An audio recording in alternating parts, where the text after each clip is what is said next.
Olá, este é o primeiro programa Red Pill News no YouTube, no qual nós vamos compartilhar a análise de reportagens e de notícias da grande mídia, com checagens, verificações, análises dos fatos do momento, tanto no Brasil quanto no resto do mundo. Em primeiro lugar, nós vamos começar este programa inaugural com a capa da revista Veja, agora da semana aí do dia 11 de março, que traz a seguinte manchete: exclusivo, a confraria do golpe. Obtidos por Veja trechos inéditos do depoimento de Mauro Cid confirmam a tentativa de anulação das eleições, o plano de prender autoridades e a participação de Jair Bolsonaro e de um representante da alta cúpula militar na conspiração. Aparentemente, uma reportagem que incrimina definitivamente o ex-presidente e sua cúpula militar, pelo menos um integrante da sua cúpula militar. Ocorre que nós lemos essa reportagem e descobrimos, na verdade, uma outra notícia.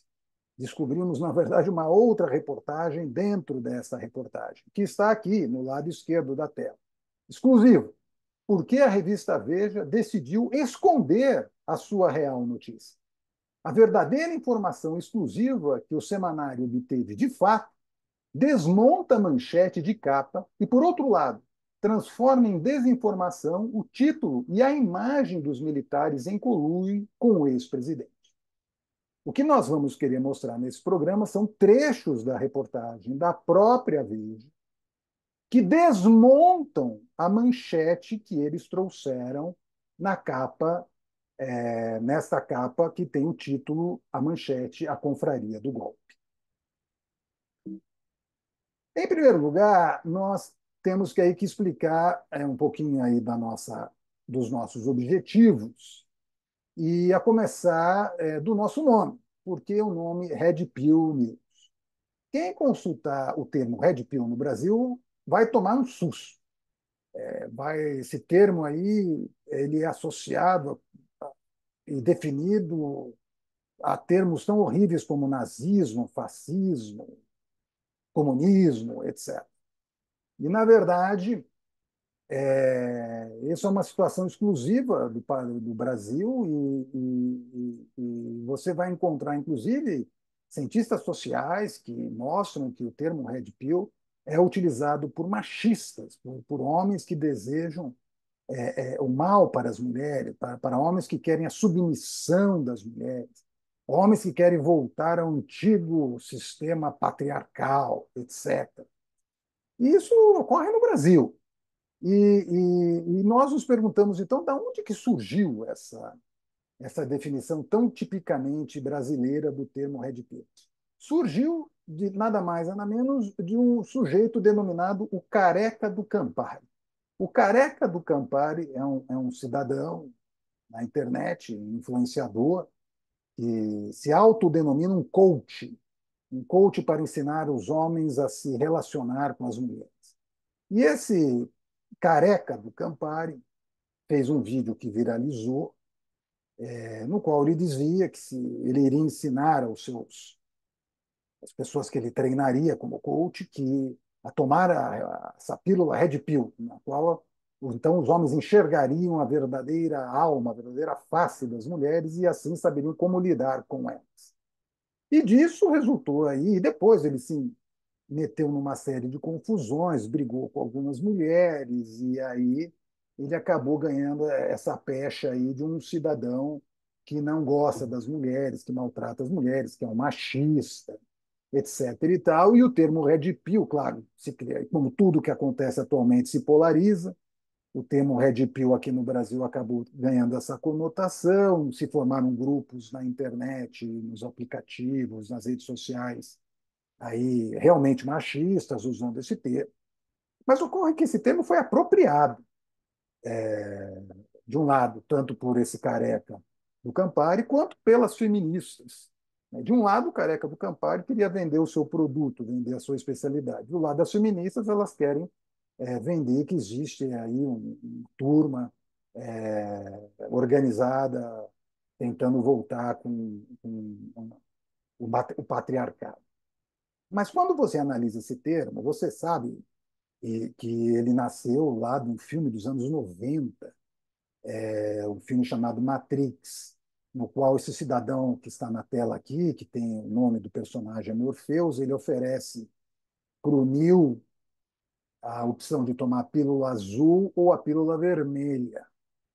E o Neo, que não sabia até aquele momento, mas ele, como todo o resto da humanidade, vivia num casulo como alimento, ou seja, alimento energético para as máquinas que dominavam o mundo. Ou seja, nessa ficção científica Matrix, num determinado período da Terra, as máquinas dominaram os homens, escravizaram os homens e transformaram todos os homens e mulheres em baterias, que usavam, seja, a eletricidade do corpo humano para abastecer as máquinas que dominavam o mundo. Então, se o, e essas pessoas que viviam dormindo, estavam dormindo em casulos para alimentar as máquinas, elas sonhavam. E sonhavam, na verdade, elas estavam dentro de um programa de computador, esse era o sonho delas, chamado Matrix, no qual elas viviam uma vida muito parecida com a vida na Terra no começo do século XXI. Morpheus é uma pessoa que teria se libertado dessas máquinas e que então ofereceria, né, encontraria o Neo e ofereceria a ele essa opção. Se ele tomasse a pílula azul, ele continuaria dormindo e vivendo na Matrix, mas se ele tomasse a pílula vermelha, ele acordaria, deixaria de ser um escravo das máquinas e e conheceria a realidade tal qual ela é. Essa é a trama do filme. E isso depois foi apropriado politicamente nos Estados Unidos. Não nos esqueçamos que o vermelho é a cor do Partido Republicano nos Estados Unidos, e azul é a cor do Partido Democrata. Então, num determinado dia lá, o Elon Musk escreveu um tweet dizendo assim: tomem a pílula vermelha. E aí a Ivana Trump replicou esse tweet e respondeu: eu já tomei a minha. Ou seja, dizendo que deveriam votar no Partido Republicano. Sabemos aí que a Ivana Trump pode sofrer várias críticas, mas nenhuma delas é de que ela é uma mulher submissa, e nem uma mulher que quer a volta do patriarcado. Então, assim, ela não tomaria a pílula vermelha se a pílula vermelha tivesse esse significado. Para sanar qualquer dúvida, nós tomamos a definição de Red Pill do dicionário Cambridge, que está aqui no lado direito da tela. Red Pill é o termo usado para se referir a um processo pelo qual a perspectiva de uma pessoa é dramaticamente transformada ao apresentar a ela uma compreensão nova e tipicamente perturbadora da verdadeira natureza de uma situação particular. Ou seja, é a definição que faz referência ao que ocorre no filme Matrix. E é essa definição que nós usamos aqui e entendemos no nosso Red Pill News. Nós queremos oferecer essa pílula vermelha para que as pessoas possam enxergar as notícias da grande mídia por uma diferente perspectiva. Esse é o nosso grande objetivo aqui. E é por isso que nós temos um blog na internet com as notícias, nós checamos, verificamos e analisamos as notícias todos os dias, publicamos sempre aí uma novidade, e também traduzimos reportagens de sites do exterior que trazem artigos que analisam a realidade por um prisma diferente do que costuma aparecer aqui no Brasil. E temos também a nossa conta aqui no Twitter, onde nós atualizamos também, colocamos aí as notícias, os posts atualizados aí também praticamente todos os dias. Então, vamos à análise dessa nosso primeiro programa, a análise dessa reportagem da revista Veja. E nós vamos tratar de 5 pecados capitais dessa reportagem, a Confraria do Golpe. E como é que a Veja escondeu o próprio furo de reportagem que ela tinha. Ela escondeu. Está lá. Né? Nada do que será dito aqui é uma interpretação ou é uma apuração de alguma fonte diferente que não a própria reportagem escrita pelos jornalistas da revista Veja. Então, assim, vamos então aí ao primeiro pecado capital, né? Essa reportagem que foi escrita aí pelos jornalistas Larissa Borges e o Marcelo Mar.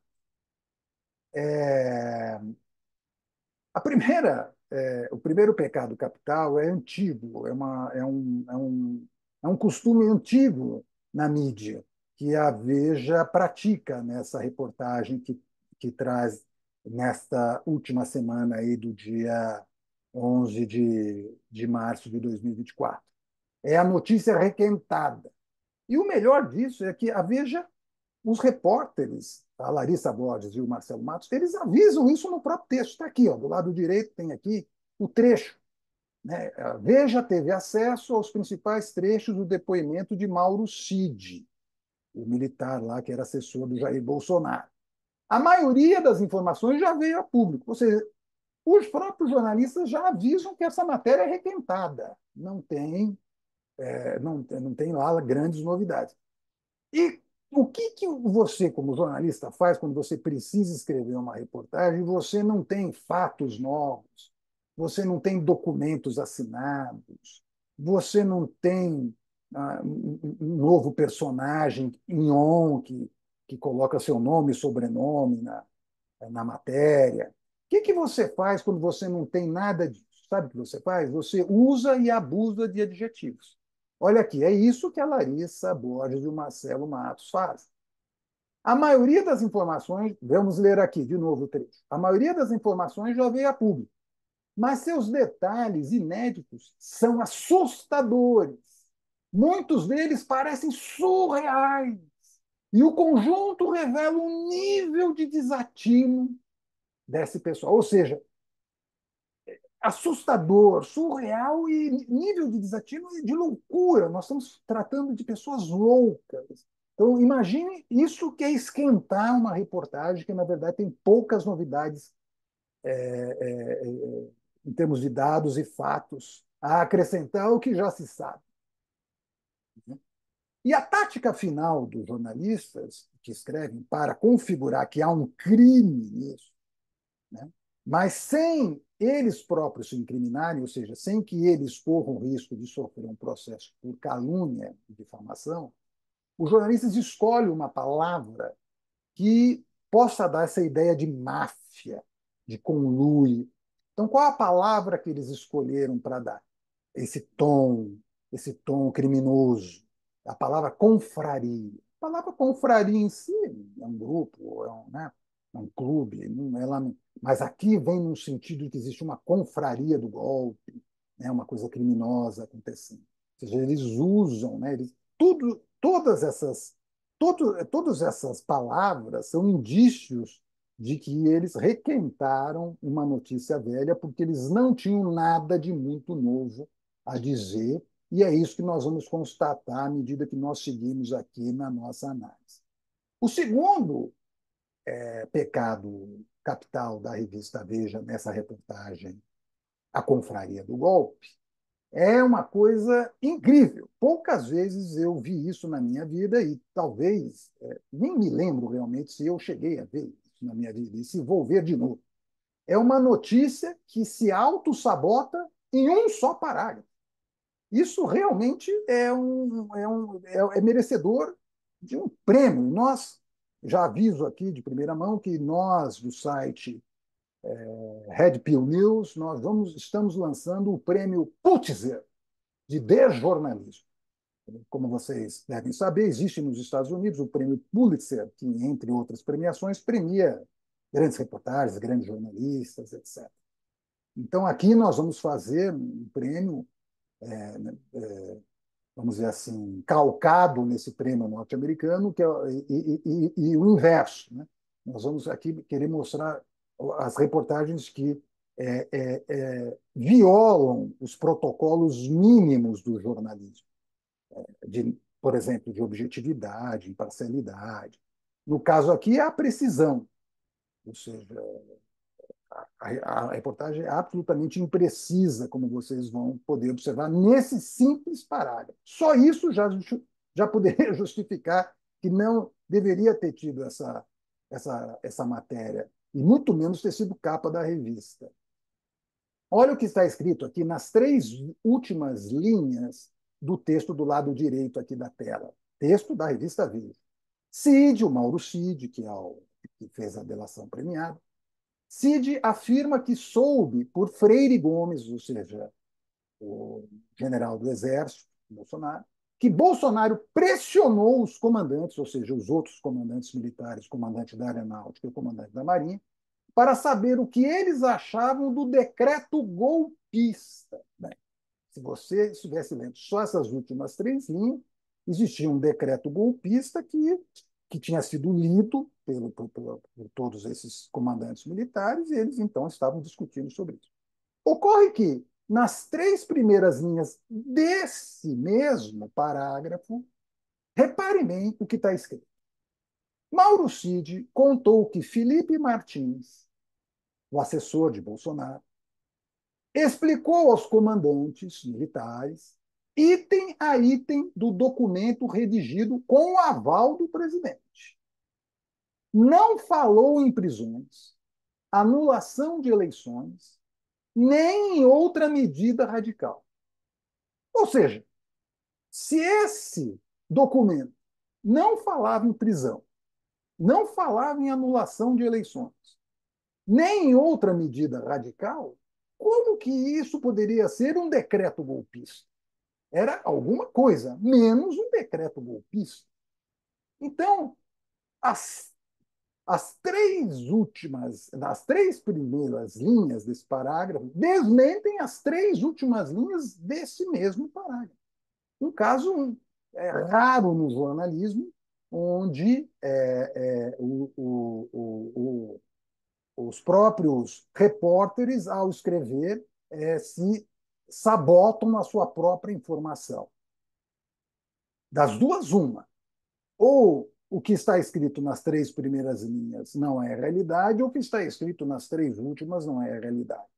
O que não pode acontecer é que as três primeiras linhas desse parágrafo convivam com as três últimas linhas desse mesmo parágrafo. Terceiro pecado capital dessa reportagem, A Confraria do Golpe, da revista Veja, é uma tática também muito comum entre os jornalistas, que é da grande mídia, que é transformar frases em ações.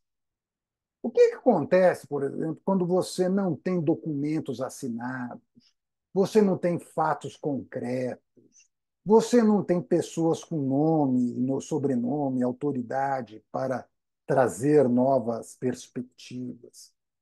O que acontece? E você tem que escrever uma reportagem. Você, se você não tiver nada disso, você vai acabar se chafurdando em declarações e suposições. E a reportagem ficará muito fraca. Então, qual que é a tática, né, desse pessoal? Né? A tática desse pessoal é pegar abstrações, ou seja, frases, prováveis intenções, e escrever de um jeito que isso pareçam que ações realmente realizadas. Vamos ler aqui o trecho que eu destaco aqui no lado direito. Há colegas de farda, muito tranquilo.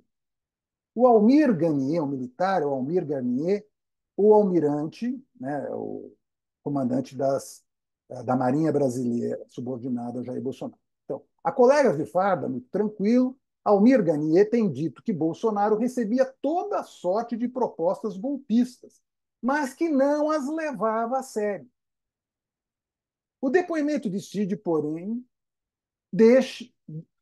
o deixa numa situação bastante desconfortável. Você veja, né, aqui está a tática. Aqui está a tática. O que acontece? Né?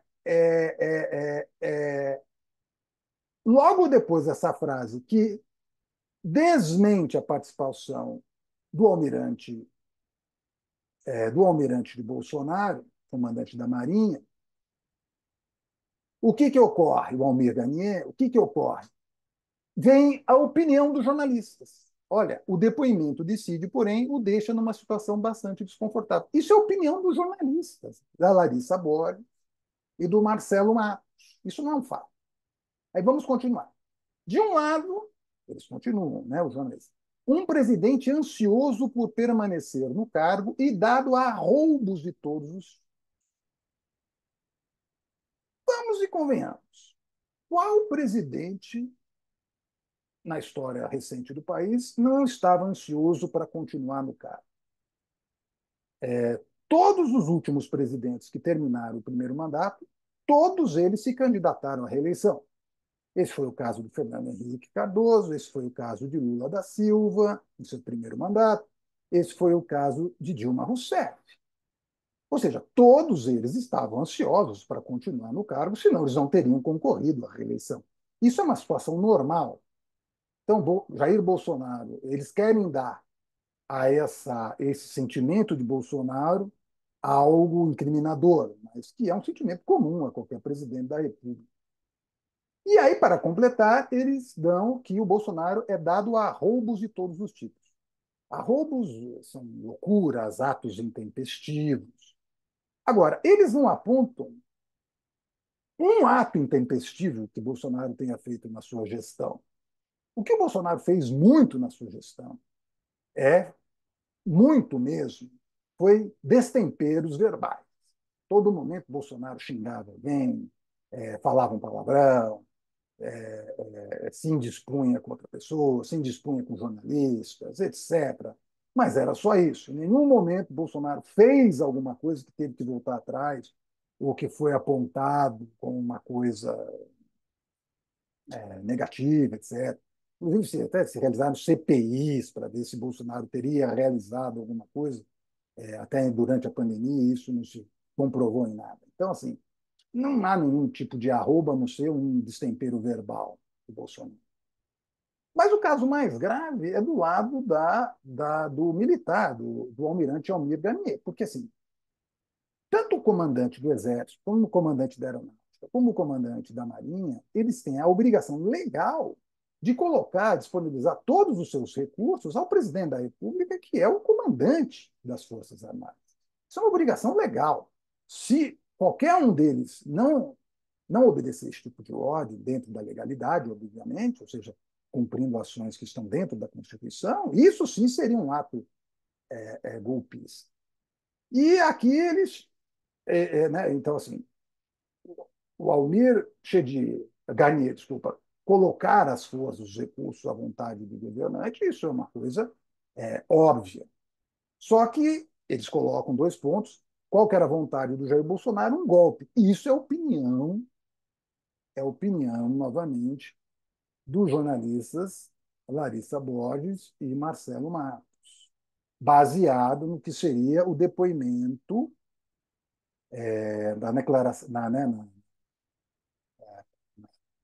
testemunha e na delação premiada do tenente Mauro Cid. Depois de 4 meses preso, Mauro Cid topou dar um depoimento em troca da sua liberdade condicional. Até hoje ele está de tornozeleira eletrônica. Então, veja, ocorre que no trecho passado, né, na tela passada que eu mostrei, segundo o próprio Mauro Cid, o documento lido pelo Felipe Martins não trazia qualquer menção de anulação de eleições, de prisão ou qualquer ato de autoritarismo ou ato ilegal. Ou seja, não havia no documento qualquer menção a um golpe. Isso é uma ilação que se faz do depoimento de Mauro Cid e não necessariamente um fato, uma frase transformada em ação.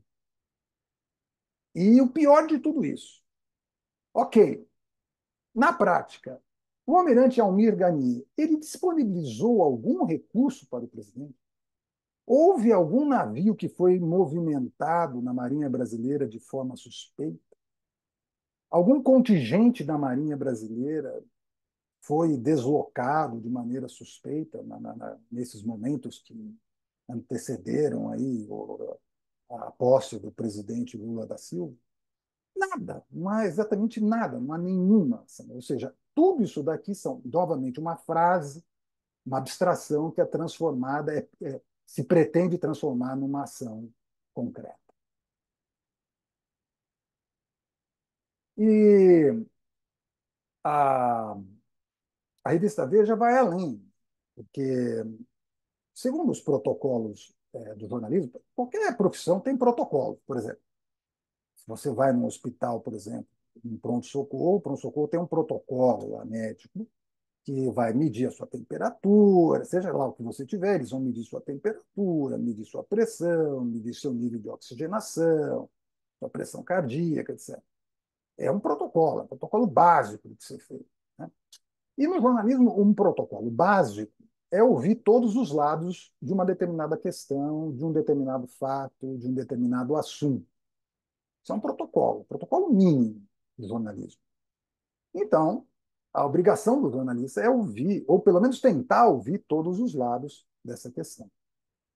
E o que acontece quando você escuta uma pessoa, que nós chamamos de uma fonte de informação, né? Quando você escuta essa fonte e ela contradiz a tese da sua reportagem. O que você pode fazer como jornalista quando você tem uma fonte que contradiz a tese que você pretende defender, a manchete que você pretende publicar? Você tem duas alternativas. A primeira e mais óbvia é esconder essa declaração. Fingir que não ouviu, esconder. Ah, não coube no espaço, publicar. Essa é uma tática perigosa, porque alguém pode questionar se você, como jornalista, ouviu alguma fonte sobre determinada informação e você vai dizer o quê? Que não ouviu, né? Ou que ouviu, mas não publicou. Então, você fica numa posição muito delicada, muito vulnerável como jornalista. Então, o que os jornalistas costumam fazer? Eles costumam fazer a segunda tática. A segunda tática é você publica essa informação que não casa com a sua tese, mas você desqualifica essa declaração. Ou seja, você publica e, ao mesmo tempo, desqualifica essa declaração de maneira que você se exime. Eu estou aqui ouvindo todos os lados, mas esse lado que eu ouvi aqui não leve muito isso a sério, não. Você avisa o leitor disso. O que, no mínimo, é um ato injusto, porque, na verdade, o jornalista, no caso aí, né, Larissa Borges e Marcelo Matos, eles tinham a palavra final, não a fonte. Vamos ler o trecho aqui, real do que aconteceu. Alguns chegam a defendê-lo, ou seja, defender o almirante Almir Chenier. Alguns chegam a defendê-lo, dizendo que ele falou nas tropas apenas como bravata, uma maneira de agradar Bolsonaro. Então, assim, tem testemunhas que dizem aí que se ele falou, falou com uma bravata, não era nada sério. E aí o que que faz, o que que os jornalistas, a Larissa Borges e o Marcelo Matos fazem? Colocam a opinião deles. Leia aqui. Difícil engolir uma piada no meio de uma situação de tão alta octanagem como essa. Ou seja, eles desqualificam a opinião dessas fontes que eles ouviram. E desqualificam a próxima. Outra fonte diz: mesmo como bravata, Garnier jamais falou que endossava um golpe, defende uma outra testemunha. Ou seja, eles desqualificam mais de mais de uma fonte de informação que livram a barra do almirante Almir Garnier. Por quê? Porque se você livra a barra do almirante Almir Garnier, como eles livram, ele não consegue publicar na capa, eles, os jornalistas, o que eles publicaram, que pelo menos um integrante da cúpula militar estava mancomunado com Jair Bolsonaro para realizar um golpe. Ou seja, esse é o quarto pecado capital da revista Veja. É uma notícia que combate as próprias fontes de informação que ela apura, que ela escuta.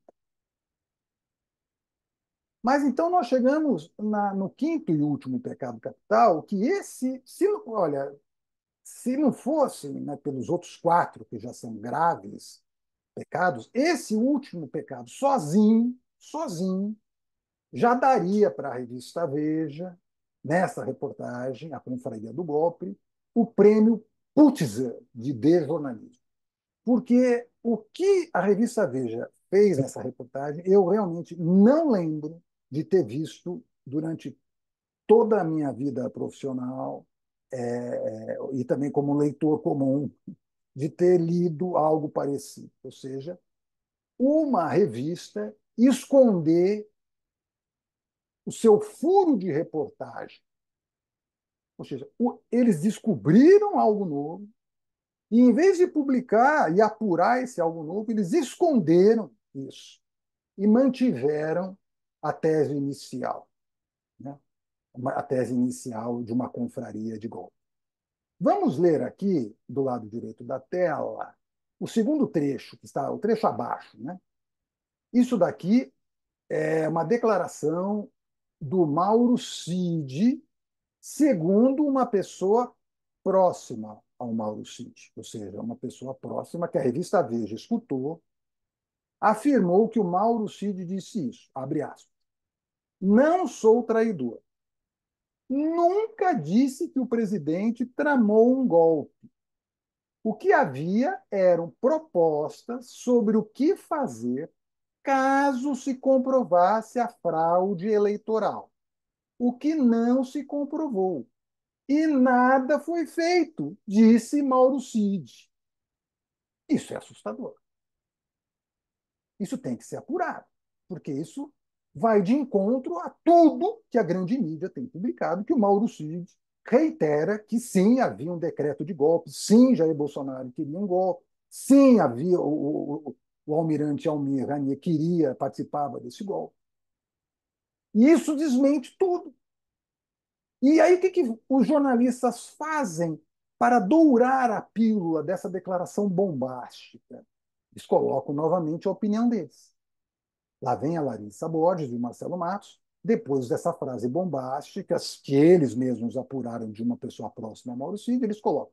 Disse Mauro Cid em sua lógica muito peculiar, ou seja, querendo desqualificar essa declaração do Mauro Cid como se fosse de uma lógica muito peculiar, uma lógica estranha. Não é de uma lógica estranha, essa declaração é cristalina. O que se precisa apurar é se ela é verdadeira ou não. O que precisa é confrontar o Mauro Cid se ele confirma ou não essa declaração que está na reportagem.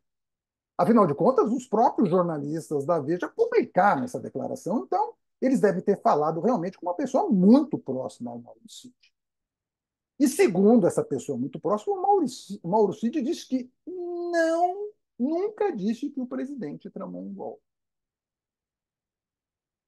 O que havia era a discussão sobre uma possível fraude eleitoral e, se fosse comprovada essa fraude, o que se poderia ser feito. Como não se comprovou fraude eleitoral nenhuma, não se fez nada, ou seja, não há nada, não tem fato. Tudo que está se essa declaração for realmente verdadeira, tudo que está se discutindo sobre decreto do golpe, sobre trama do golpe, sobre confraria do golpe, não passa de um sonho de uma noite de verão. Bem, e é por isso que, não somente por esses 5 pecados capitais, mas principalmente pelo quinto pecado capital, pela Veja ter escondido a notícia principal dos seus leitores, da capa, que ela ganha o prêmio Pulitzer and Journalism, um prêmio que ela merece, né? Que ela merece assim, vamos dizer assim, com toda a certeza. E nós aqui tomamos a liberdade então de refazer o que deveria ter sido a verdadeira reportagem da revista Veja. E aqui do lado direito da tela, e nós vamos ler para vocês aqui, exclusivo. A confraria do golpe? Colocamos uma interrogação no título. E aqui, no subtítulo, colocamos: obtidos por Veja, trechos inéditos do depoimento de Mauro Cid pouco acrescentam. Na verdade, o tenente-coronel teria afirmado que não houve tentativa de golpe, pois não se constatou fraudes. Essa deveria ter sido a verdadeira manchete que a revista Veja escondeu dos seus leitores. Quero agradecer a todos que me acompanharam até agora. Peço aí que curtam o canal. Esse é o primeiro vídeo. Vamos colocar logo em seguida outro, analisando essa própria reportagem da revista Veja. Vamos analisar o nível de credibilidade dela. Será nosso próximo vídeo. Então, curtam o canal. Também curtam aí a nossa página no Twitter e também acompanhem o nosso blog, Red Pill News. Obrigado e logo eu vou mostrar para vocês aí, vamos publicar aqui no YouTube o próximo vídeo. Abraços.